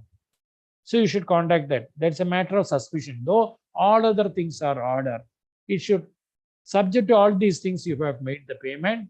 That is accordant tenor, good faith, without negligence, and there is no doubt in payment in the check to the party. That is example, a beggar giving a check for 3 lakhs. Suppose you have complied with all these things, then section 10 is complied with, no worry, Lord Krishna section 128 will protect you. But there is some omission in this section 10, then you will be solely responsible for it. What is an endorsement? Because endorsement, there are 2 types of checks are there. Check, you will be all familiar. So there's a drawee, there will be a drawer, there's a signature, and the date will be there. This is the payee, that is pay to Sarita will be the pay to whom you have to pay, amount will be there. Here one word will be there, order or bearer. If it is bearer, you can pay to any person, because it says pay to Sarita or bearer. Or you, instead of bearer, it is order. Or if you strike that bearer, it becomes order. So in the meaning, you have to either pay to Sarita or to the person ordered by Sarita, or order. Over the Sarita is ordering, pay to Lakshmi, then you have to pay the Lakshmi. I will explain. Sarita is ordering, or if it is bearer, Sarita or bearer, then suppose Lakshmi brings that, no problem, because Lakshmi is the bearer, you can give. But it is an order check. So Sarita or order. So Sarita has ordered Lakshmi to be paid. Now Lakshmi is bringing that. How you know that Sarita has ordered you to pay to Lakshmi, or the Lakshmi is in possession of the check, bona fide? So Sarita has to sign on the reverse of the check. The moment she signs, Sarita signs, it is endorsement. We will take that Sarita has entered the endorsement. That way she is intending the check should be paid to Lakshmi. And subsequently, Lakshmi want to pay to, say, Babida. Lakshmi will sign and pay to Babida. Babida, now she has to pay Sunita. Babida will sign. Accordingly, the endorsement will be a proof that the person is acting as a holder or holder in due course only through proper channel, authorized way, legitimate way. So our examination question is in respect of a bearer check, how you transfer mere delivery, mere giving to another person, that is enough. In respect of a order check, it is endorsement and delivery. So that is answer, endorsement and delivery. And another point is you will be knowing this crossing of a check. If you write account pay, there will be account pay. Actually, it is not as per the law. It is as per the practice. As per the negotiable instrument, only account, this crossing means payment across the counter is stopped. You have to credit only the payee's account. Suppose you can write the name of a bank inside, IOB. That means you have to credit the account maintained by Sarita in IOB, Indian Overseas Bank. That is special crossing. So as per the NI Act, there is only special crossing with the name of a bank, or without the name of a bank. That means it is a general crossing. So the account paying crossing is as per practice. In practice, we have followed that. We have created that sort. What is a stale check? I will ask a question. What is the period of a check as per, that is, what is the stale period or validity period of a check as per NI Act? Oh my God, 90 days. let me finish the question before. Don't shoot the gun before it is due or ready. What is the validity period of the check as per NI Act? That is the question. 6 months. 6 months. As per the NI Act, it is 6 months, but as per the RBI, no, RBI guideline, it is 3 months. Definitely for your examination, they will be asking only 3 months. But academic interest only, I am telling you. Till that section 138, it is still 6 months. But practically, we have to get guided by the RBI instruction. Oh, bada dada hai, RBI instructs, so we have to, by only that, we have to know that. That is why I have told you.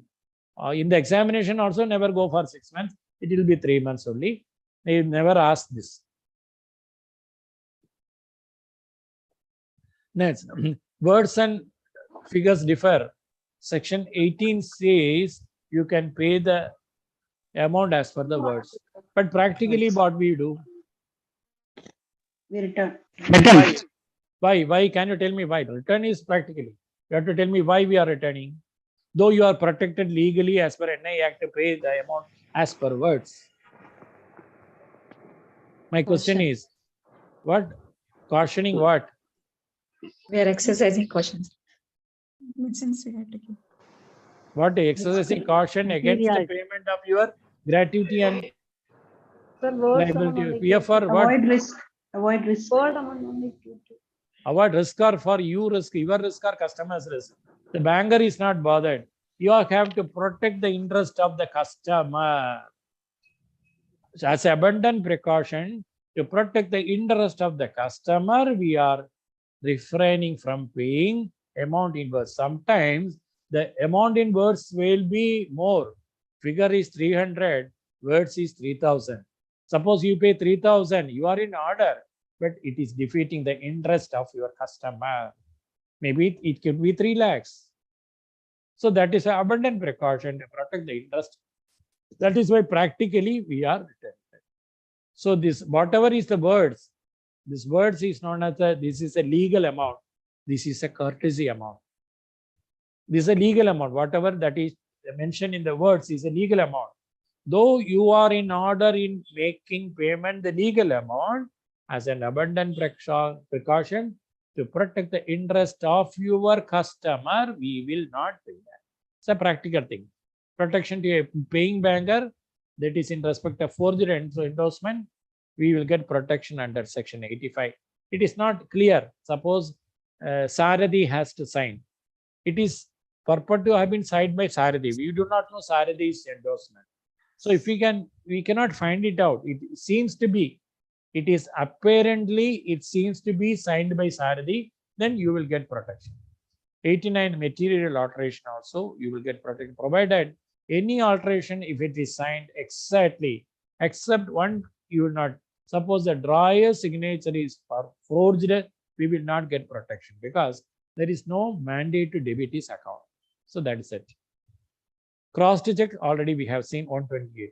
If you want to get a protection under cross-check, you should have done the payment in accordance with dash. Can you tell me? If you want to get the protection, Lord Krishna, section 128, you should have made the section 10 payment in due course. Payment in due course, section 10. Okay. What is an allowance? Because there is no restriction as to the number of endorsement. There is no rule. You can, what is this? Some sound. You can, any number of times you can hand over, you can endorse. There is no restriction. Only that it should be done before its maturity date. Suppose the space behind the check that is exhausted over, you can attach a piece of paper. That is not a allowance. How an order check is transferred? Order check, endorsement and negotiation. If it is a bearer check, mere delivery. Here, endorsement and delivery. In a bearer check, it merely delivery. Endorsement is not required. Sir, what is allowance, sir? Allowance is a piece of paper attached to a paper for enabling endorsement. Once the space behind the check is exhausted, it is full of endorsements. You have to, a separate paper will be attached for enabling endorsement. Order, then material alteration, any material alteration, you are changing correction of the date, correction of the amount, that will amount to material alteration. The instrument will be void. You should not pay. If you pay, you will be responsible. That's all. Sir, what is the difference? Sir, what is the difference between section 89 or 87?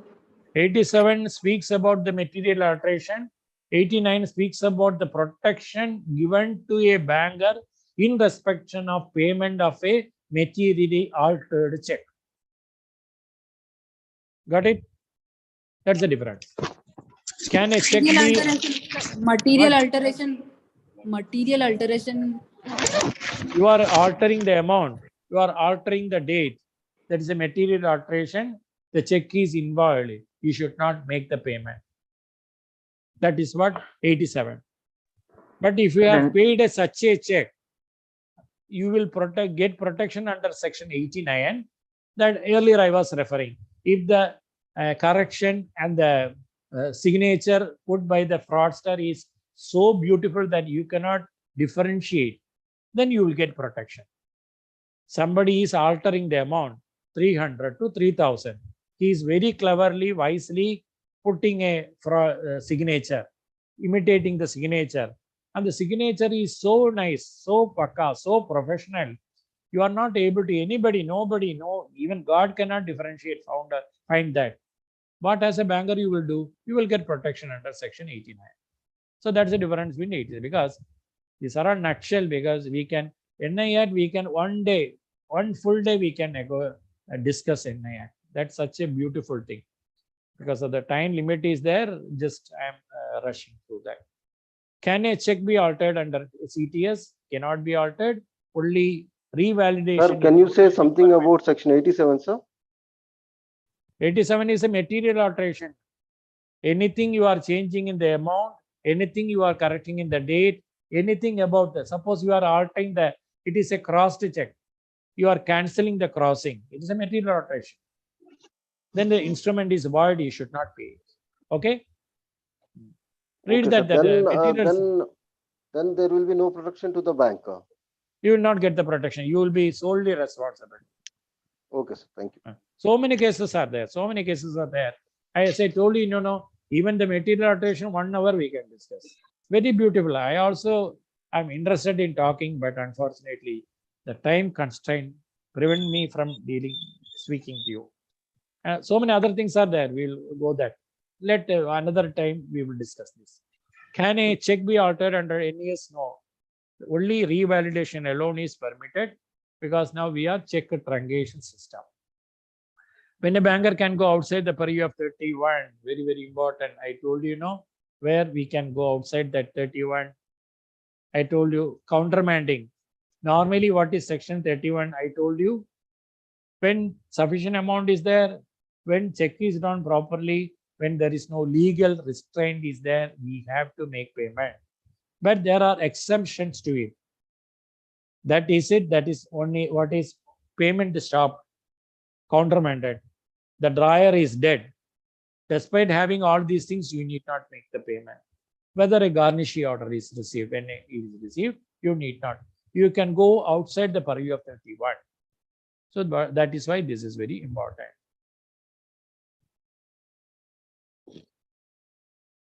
Protection to a collecting banker, section 131. This is another risk area. Just like 128 for a paying banker, collecting banker. You should have collected the check only for a customer. Then you will get protection. It should be for a crossed check. Then you will get protection. Then you should collect without good faith, negligence and good faith. Last one is it should have KYC compliant account. Suppose that customer's account is KYC non-compliant, you will not get the protection. You will be responsible. So for a collecting banker to avail the protection under section 131, you should comply with these 4 things. The check should have been crossed. You should have been your account, your customer, then without in good faith and without negligence. Last one is it should have been a KYC compliant account. If it is not compliant account, you will lose the protection. So that is why very, very important. Different types of endorsement. Endorsements are very simple. That is endorsement. Normally, endorsement in blank is the normal thing. Suppose a person is writing his name, Mr. B, then it becomes endorsement in full. Suppose you say that you pay to B on his return from Calcutta, then it is a conditional endorsement. Suppose you say pays to Sarita only, it becomes a restrictive endorsement. Different types of endorsement just for academic interest. These are all very easy. Once you read that, you will easily understand that there is nothing, any subject matter or confusing things in it. When crossing of a check is permitted after issue, because any alteration that you are doing a check, that will amount to alteration under section 87.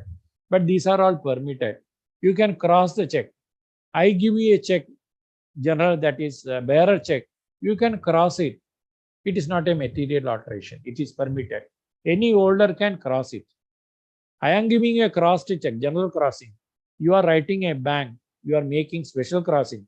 It is not because you are restricting the negotiability for the safety only. It is not a negotiable instrument. Adding the words not negotiable. What does the word mean, not negotiable? Not negotiable does not mean non-transferable. Not negotiable does not, I can, suppose I am giving, I am giving a check to Mr. A for 1,000 rupees. Mr. A can give this check to Mr. B. Mr. B can negotiate this to Mr. C. Now all are holder in due course, because this is done for a valid thing, for a consideration. So I have given consideration. It is for a consideration. I have given the check to Mr. A. Mr. A for a consideration bought something, gave to B, B to C.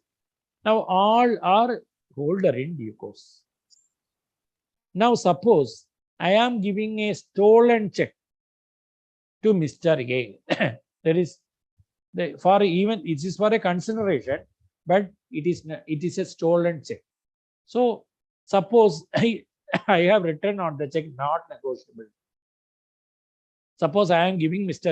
A check not negotiable. What will happen? If not negotiable is not written earlier, A doesn't know the defective title. A doesn't know that I have stolen that check. But he has received the check for a valid consideration. So it is legally valid. And the check A can give to B, B can give to C. Because we do not know. A doesn't know the defective title. A doesn't know that I have stolen the check. Suppose in that check it was written not negotiable. Then the law says in a not negotiable check, a transferee cannot transfer a better title than the transferor. Suppose I don't have any legal title, ownership on that check because it is stolen check. So when I write not negotiable, I cannot transfer a better title. My title is 0. I don't have any title to the check. So naturally A also will get 0. Title will not be there. So A has given this not negotiable check to B. B also the title will not be there.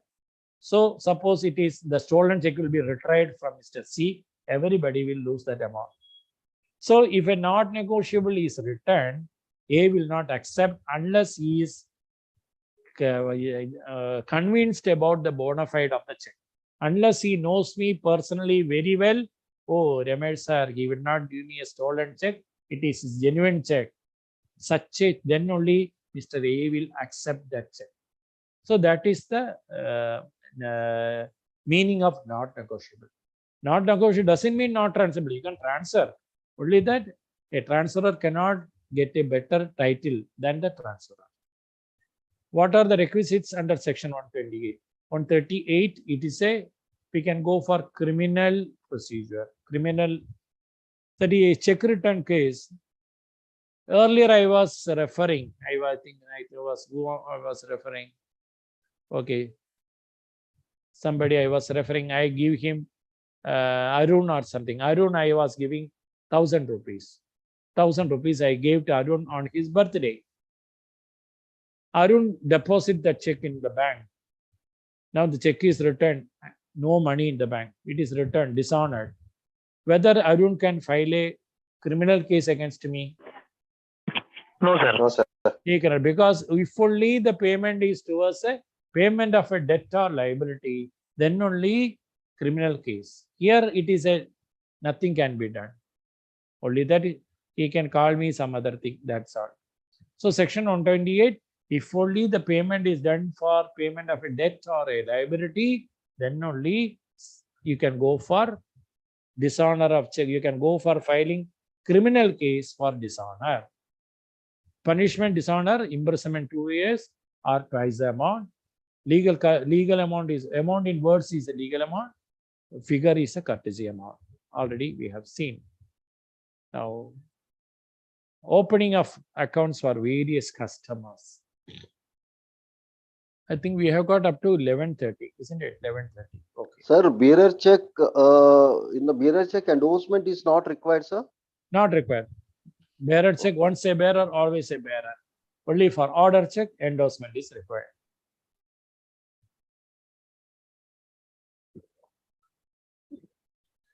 Care to be opened in the individual symbol. Already you will be all familiar. KYC is compulsory. Nomination is compulsory. Now it's a daily, often in WhatsApp I am getting information, the messages from Reserve Bank of India impressing upon the need for nomination. Maybe you will be all receiving such a very good thing there, because nomination is now compulsory. Because this will avoid so many legal problems. Now another question they can ask, the nomination as per which act? 45 is a day of Banking Regulation Act. This also you study, they can ask in the examination.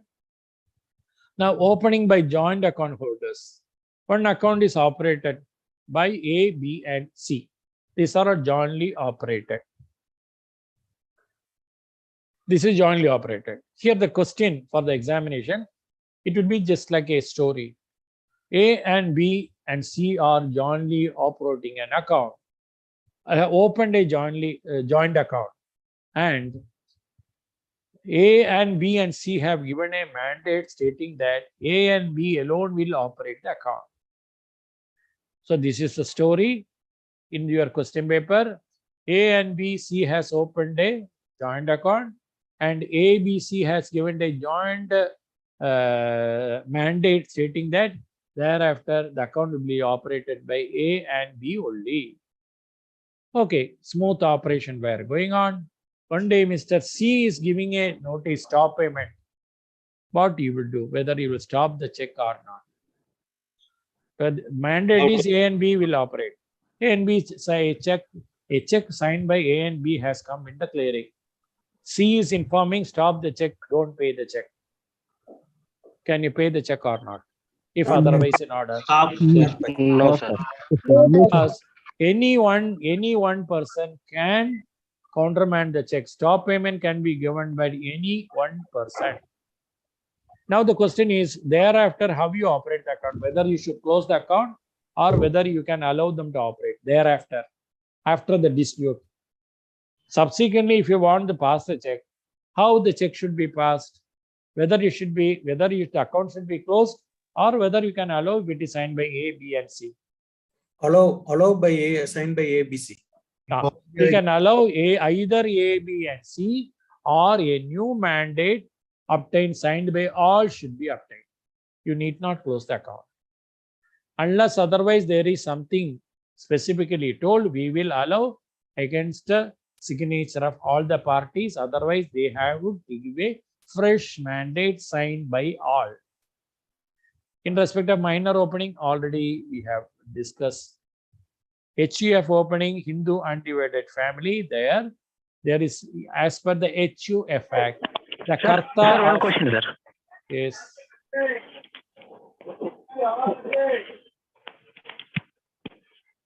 Hello.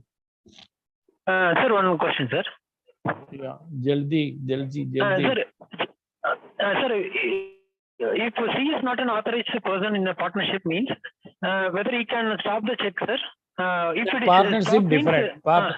It is a joint. It is Okay, not sir. a question of a partnership. If C is not a party, then he cannot do anything. One of the he is Okay, only- here. It is one of the joint account holder. Okay, sir. If one of the Okay. joint account holder, even if he is not a authorized person, he has got every right to stop the account. That is the point. Even if he is not the authorized person, purely because he is one of the joint account holder, he has got every right to stop the account. Because the mandate given by all can be stopped by all. That is the point. Minor account already HUF. Hindu, because the Karta of the HUF, he can bind the property, family property for the loan. But as a banker, abundant precaution, we will get the signature of all adult co-personages, both male and female. Earlier, the bank was getting the signature of only adult male personages. But now, after the Supreme Court decision, any adult, whether male or female, they are all eligible. So we can get the signature, abundant precaution. Though the Karta alone is enough, because as per the HUF Act, Karta can bind the property. Partnership firm account opening formality, we will be asking the deed, very, very important. Then KYC of all the partners, we will ask partnership letter. What is a partnership letter and deed? Deed is prepared by the partnership. It is their own thing. It will differ from partnership firm to firm. But here in partnership letter, it is a standardized formatted letter of the bank. It is printed by the bank. Now the question is, when the customer is giving the deed, why bank is obtaining the partnership letter? The answer is the deed will differ from firm to firm. So we cannot exhaustively verify whether the matters pertaining the bank who will operate the account in case of a admission, in case of the death, whether everything is written clearly in the deed. There could be omission. We cannot ensure.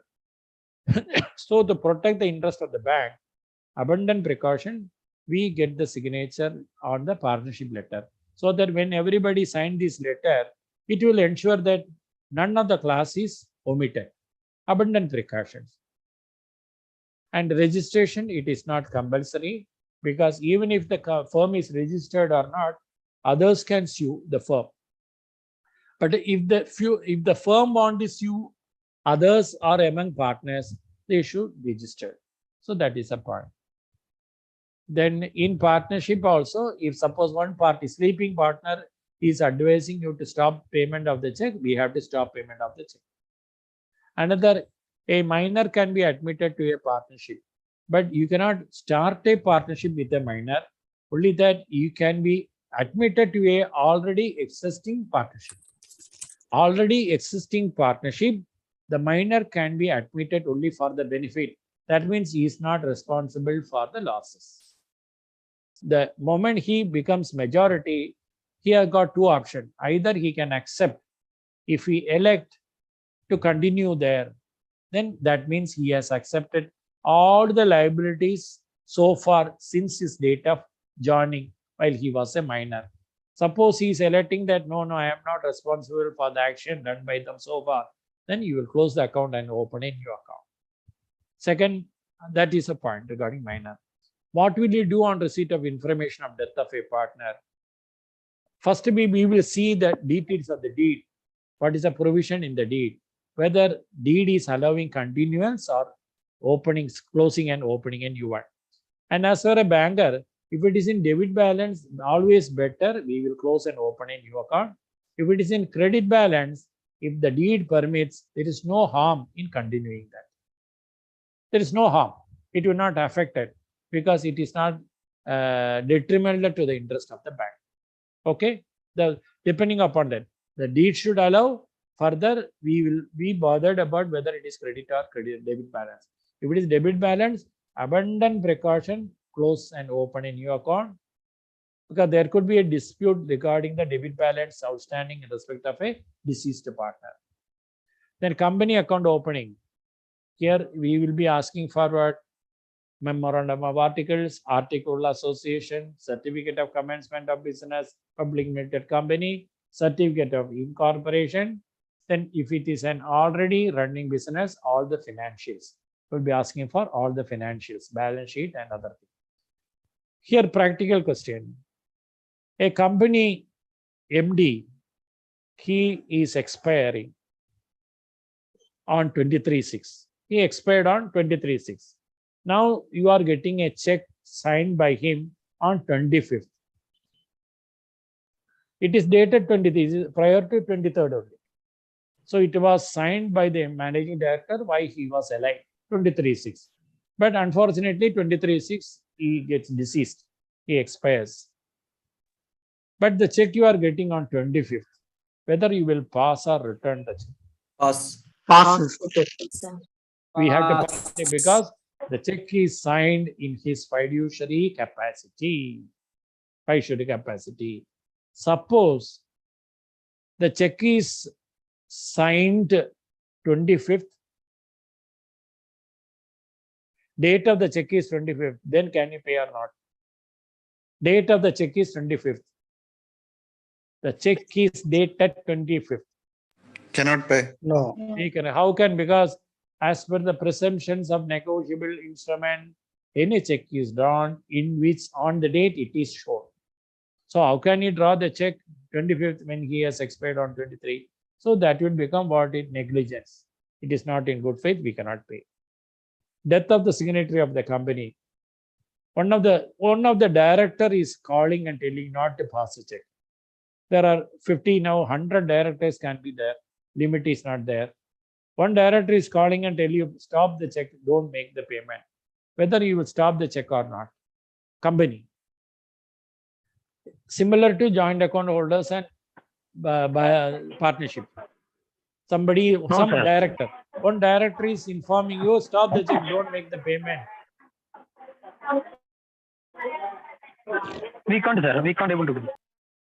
We will pass the check because Because in the company, the authorized signatory alone has got the power to stop payment of the check, not by any director.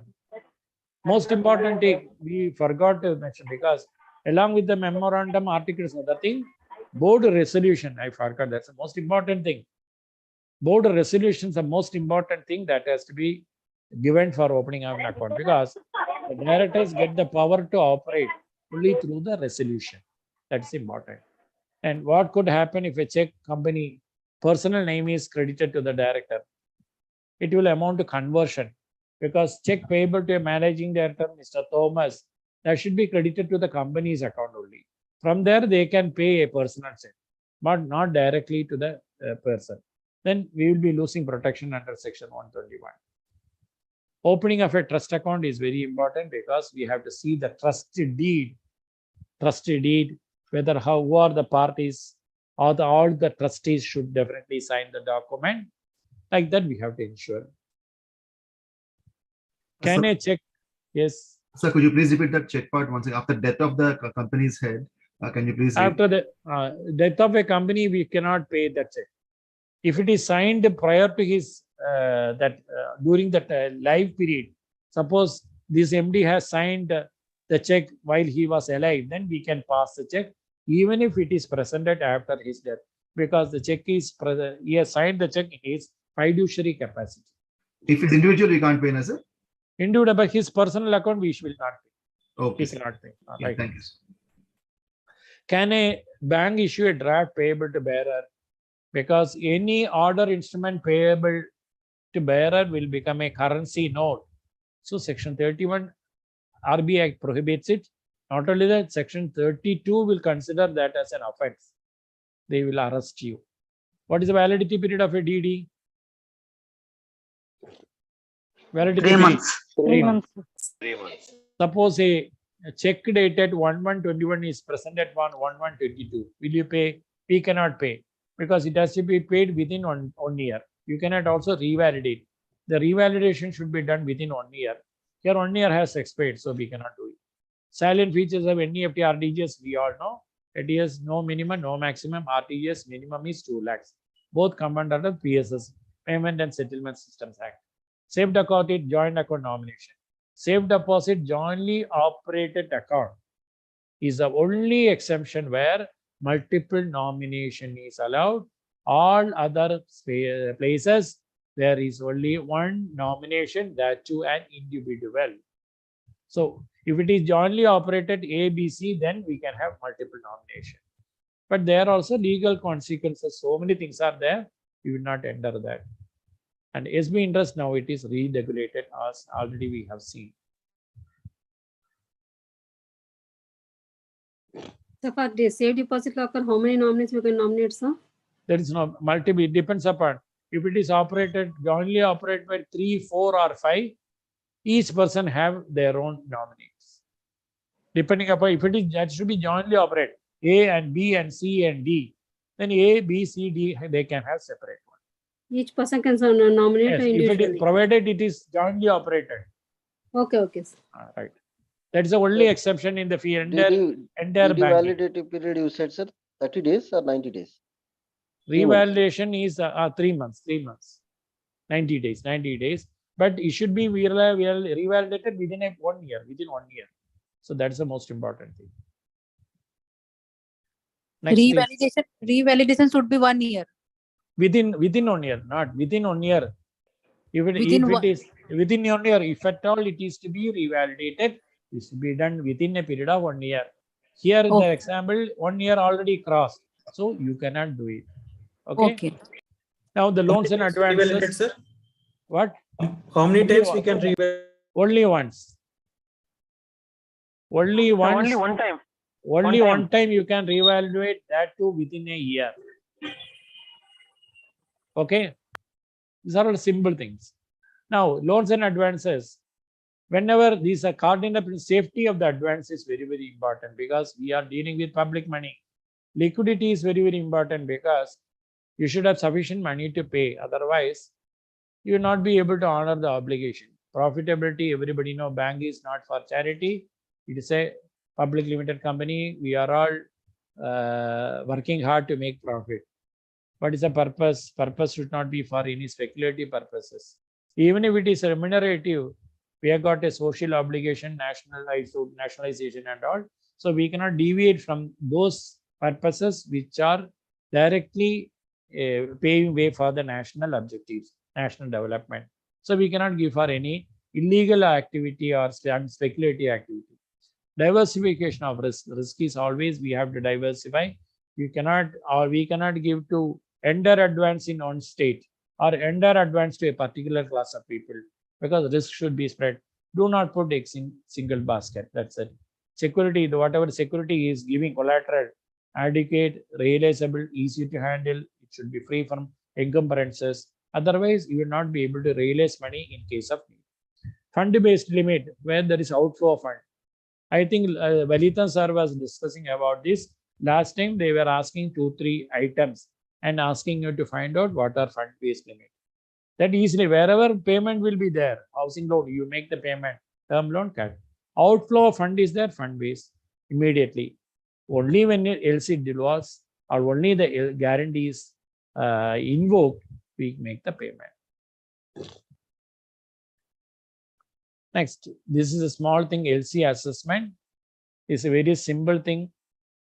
Actually, why they have included in this B is totally because in CAB only you will be studying about the letter of credit. Here only a small thing, you go by that. We have to find out the maximum number of days it takes for the realization. Basing that, we will find it, we will study something. That is the only point that you have to study this. I will explain. Here you see, we will go through the question, then you will answer. When you go through that working, then you will be very clear. Here, as per the credit, he requires 24 crores. 36 crores is a total requirement. We are not bothered. He want to buy material for 1 year, 24 crores. Now see, for LC advising 10 days, shipment time, it takes 20 days. Credit, you have period allow 30 days. Then that means you have allowed period of 60 days. You will get money only after 60 days. This is the point. You will realize the money only after 60 days. And 60 days, we take it as one cycle. You got it? This is the only point that you have to study. So this is a number of days. Number of days will represent one cycle. So when customer is asking for 24 crores, we will not give 24 crores. We will see he can make how many cycles he can make in a year. 360 total year number of days, 60 days for one cycle. He can 6 times he can rotate the fund. So we will give only 1/6 of this. That is 4 lakh. 4 crores only we will give. And suppose number of days increases, what will happen?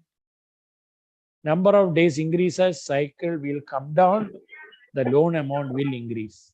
Suppose number of cycles comes down, the number of days come down to 30 days, then it will become 12 cycles. You need pay only smaller amount. So higher the number of cycles, lower the amount of disbursement. This is the only point that you have to study from that. Again, I will tell, very important, higher the number of cycles, lower the amount to be disbursed.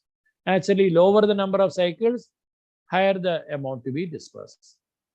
This depends upon industry to industry. That is a point that we have to bear in mind. Next is, we have to see what about working capital and capital.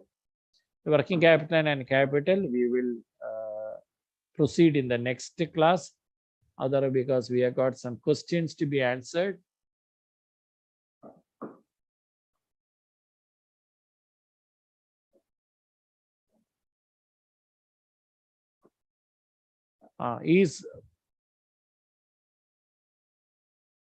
Is PAN card OVD?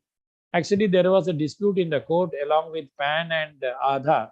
No, sir. Finally, it was decided that PAN is obligatory. It is not merely, you cannot compulsory force the customer to give the PAN, but the court decided that Aadhaar can be enforced by the bank. So accordingly, PAN will not be in the OVD. PAN will not be in the OVD. Aadhaar will be in the OVD. Originally PAN was there, subsequently cases were there. Finally, PAN will not be there. So that is solved. Then can Sir, we make what? in case of attachment order, are the future credits linked, sir? In case of attachment order, Are the future credits linked by any reason, sir? Future credits. which one? Can you tell me which attachment? Is it court or revenue order? Attachment, sir. Attachment or The government order. attachment order, it will attach future credits. Future also, right? Ah. Can we take OVD for both addresses? You can do, permitted. Ration card OVD, no. Ration card is not there. Even our bank passbook is not taken as a ID because people were misusing that. That is it. 10 lakhs and above are greater than 10 lakhs and above. 10 lakhs and above, not 10 lakhs 1, 10 lakhs and above. Within how many days we need to report FII? I have already, this is CTR is 15 days in respect of suspicious transaction within 7 days. 7. Ration card not OVD. Ration card not well, okay. 10 lakhs and above, that already this now. About 10 lakhs. CTR 10 above. lakhs and above or above 10 lakhs, sir? 10 CTR lakhs and above. 10 lakhs and above. It's about 10 lakhs, no, sir. Is it in the book about 10 lakhs? Is it No, sir, about 10 lakhs and only is above. there. Above 10 lakhs only is there. 10 lakhs? Is it about 10 lakhs or 10 lakhs and above? I take this as at 10 lakhs. About 10 lakhs, sir. Up to 10 lakhs, we did not report. Only 10 lakhs one only we have to report. Is it? About 10 Yes, lakhs sir. only, Yes, sir. sir. Is it 10 lakhs one? Up to including 10 lakhs we need not report, isn't it? No, sir. No, sir. Yes, sir. About 10 lakhs Up to only. 10 lakhs, we not report. Just a moment, just a moment.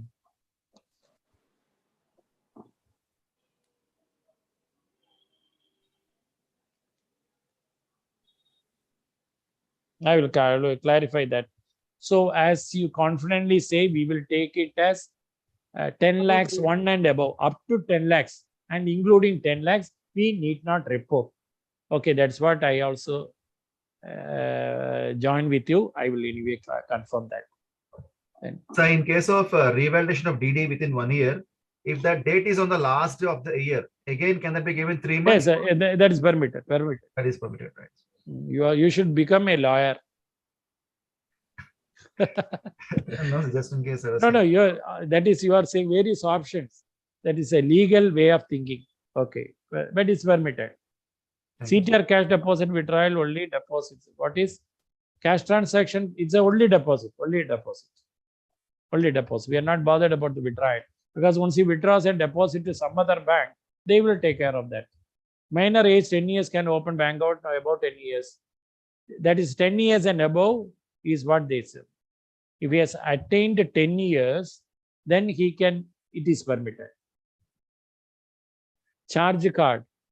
Charge card is one card will be made use for making various payments, but the payment account will be debited and payment will be made only at the end of the month.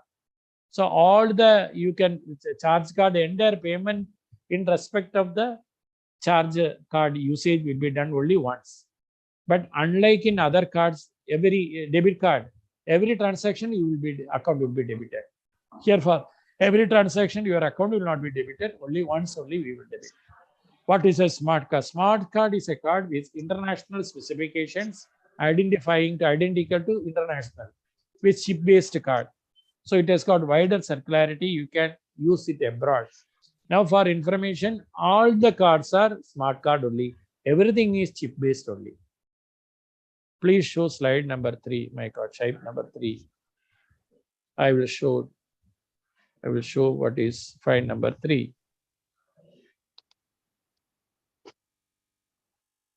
Sir, in case of a minor attaining majority SB account, what all things we have to collect fresh? Only signature or Abundant precaution, we will close and open a new account, observing all the usual formalities, OVD. That is what we do, because there can be some repercussions, any problems that which we have not visualized. Already as a banker, we are stuffed with so many problems. Then why should we unnecessarily attract new problems So we better be on that. He cannot file a suit against us for merely asking. So abundant precaution, we will open a new account observing all formalities. Okay, sir. Then it's Can we open a current account for HUF, sir? HUF permitted. Sir, can you explain briefly explanation of Ganesh order, sir? Let me finish that. It's okay. Please proceed. Please. Operations in a FRS applicable for garnish order. It is a joint account. It is not. Suppose the garnishee, the court is issuing in the name of same persons, then we can. But in the question of FRS, that entire amount is only for former, then it can be attached. In deceased case, both order. Sir, repeat once again, sir. In a former or survivor, technically the entire amount is only. So sorry, you are asking garnish order. I think very sorry. Yeah, even if it is a FRS or ERS, it is a joint account. See, in the joint account, it cannot be attached. That is a rule. But this is a ticklish issue. But we have the answer I referred also. I got. It is a because anything happens to that person, it becomes a fund of the survivor. So by FRS, ERS, whatever it is a joint account. So if the garnish order, it is not in the joint account, we will attach that. We will not attach. We cannot attach.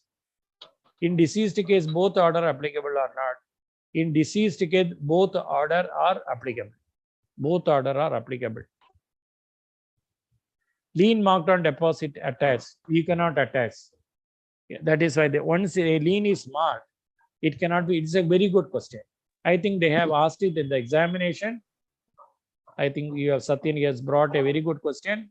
You have marked a lien on a deposit that cannot be attached. It was asked in the examination. Who is a judgment creditor, judgment debtor in garnish order?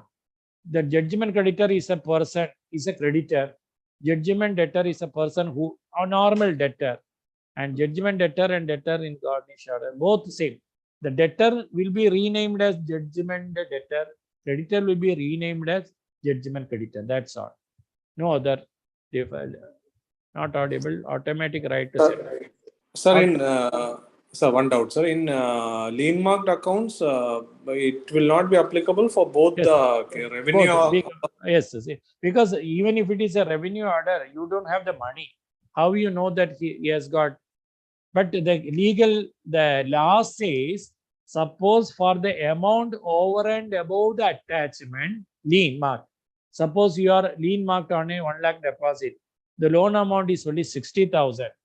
So the remaining amount 40,000, it can be attached. You got it?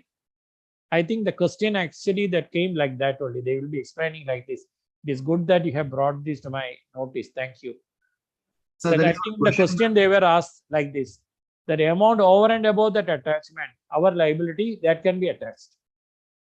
So there is a question in the mock test which says, upon the death of a depositor, the legal heads have been paid the amount and amount of claim. Subsequently, attachment order is received.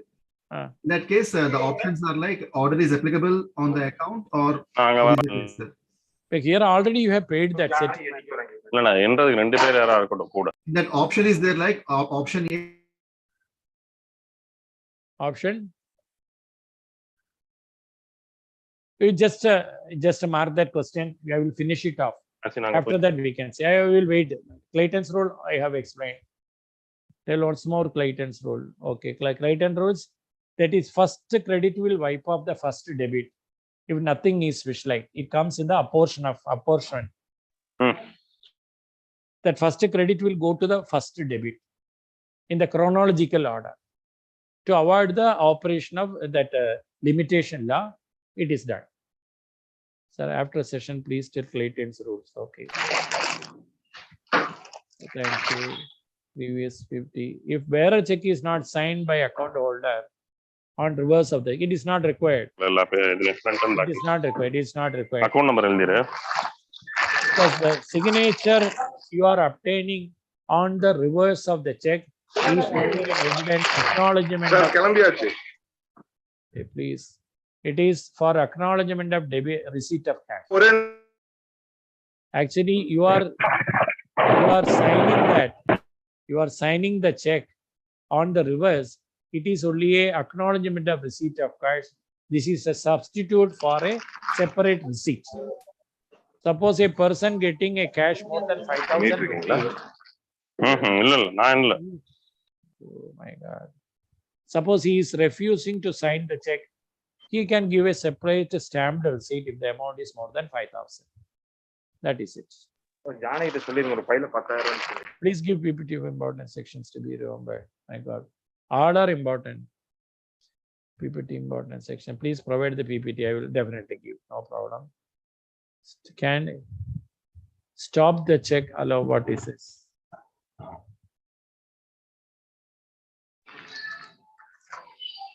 So next session at what time? 11:30. No? Video is off. Okay. Next is 11:30. Now Clayton rules. Okay, everything is finished. Now got any other questions you have to already ask, you please ask. Sir, in logger account, how the I'm not able to hear. Hello? Sir, holder in due course means what, sir? Holder in due course. A holder is a person who has acquired the instrument for a consideration and in good faith without negligence, and you are accepting this or holding that without knowing any defective is existing. In good faith, you are getting that. Such a person alone will become a holder in due course. Example, I am giving you a check for some consideration. You have done some work for me. I am giving you 1,000 rupees. A bona fide, genuine transaction. So consideration is there. In good faith, you are accepting. You do not know whether any defect is existing. You are getting it in good faith. Such a person will become holder in due course. Sir, in case of a deceased customer, his account has been settled to the legal heirs. And Okay. we got attachment order. In such a case, what is the bank scenario, sir? Actually, normally already you say that it is settled, no? Yes, sir. At the time of settlement, you didn't have any information as to an attachment. Right, Suppose here in the branch you are giving today, the order is supplied in head office. The rule says it is sufficient as good as received in the branch once it is supplied to the head office. In the option, it is given that the order is transferred to the legal heirs. Is it applicable to us? No, Because no, that cannot be done. You have to, no, you cannot transfer to legal heirs. Okay, Only we that have the party will again get a fresh order attaching the funds in the hands of them. That's that legal heirs. Thank you, sir. But you cannot transfer it. Okay. We have to immediately, without delay, we have to inform the court. They will suitably, he will get another order attaching the fund in the hands of that third party, that legal heirs. Right. Thank you. Sir, when it Yes, madam, tell. Yes. Sir, when a third party comes for receiving amount through check, it is passed in the counter, but it is yet to be paid. Now, when order NISI is received, then whether the payment should be done or it should be rejected. Payment should not be done, that amount will be attached. Okay. Because the payment is complete, only the cash is given, dispensed. Till then, it is a process. You have to get back the token, strike that amount will be attached. Okay, sir. Okay, thank you, sir. Nomination forms, numbers, example for that Usha, I am not verified because it may differ from bank to bank. The number may verify. Can we open an account without Aadhaar to individual customer? You see, the problem is that is dispute. Now the banks are asking it is compulsory, and the court has decided the bank can ask it. Only that PAN cannot be compulsorily asked. Other thing, Aadhaar can be compulsorily asked. Nowadays, Only Aadhaar frauds are going on more, sir. Okay, we Aadhaar have to, frauds. based on Aadhaar. Otherwise, you have to only go for that symbol account, that restricting 1 lakh, and what is it, that account alone you can be. Okay. Not negotiable one time. My God, not negotiable means that I cannot transfer a better title than I have to you. If it is written, suppose it is a defective title, whatever you receive, you also receive a defective title. If not negotiable is returned. If not negotiable is not returned, even if I have stolen the check, but I have given you for a bona fide that you are the legal owner, you are a holder in due course, you cannot be sued. That is the difference. Okay. If not negotiable is returned, then you will be very cautious. Okay. You will not accept it. Okay. Thank you, sir. So next I think what time we have to start? 11:30, isn't it? Not what time our next class? Sir, now it is 11:40. My God. 11:30 only started. Because I was okay. What we do is, because I forgot about the time. That is the point. So 12 o'clock is on 12 to 1:30 we will take. Okay. Okay, sir. Okay, sir. Okay. 12. Okay. 12 o'clock we will assemble. Always the problem is I forget about the time. Unless you make me wrong. Okay. സാറേ ശരത്താണ് എല്ലാരോടും correct ആയിട്ട് ടൈമിന് തന്നെ വരണമെന്നൊന്നും പറഞ്ഞേക്കണേ. Okay, എനിക്ക് 11:30 ഞാൻ മറന്നുപോയി. ഞാൻ സമയം കയറി ഇരിക്കുമ്പോ ഞാനങ്ങ് 11 പറഞ്ഞാൽ 11:30 ആയി. ഓക്കെ, കുഴപ്പമില്ല. നല്ല ഫ്ലോയിൽ പോയതുകൊണ്ടാണ് ഞാൻ ഇടയ്ക്ക് കയറി ഇന്ററപ്റ്റ് ചെയ്യുന്നത്. അതാണ് കാരണം വലിയ topics. So 12 o'clock we will exactly start at 12 o'clock. Okay. Thank you, Sharad.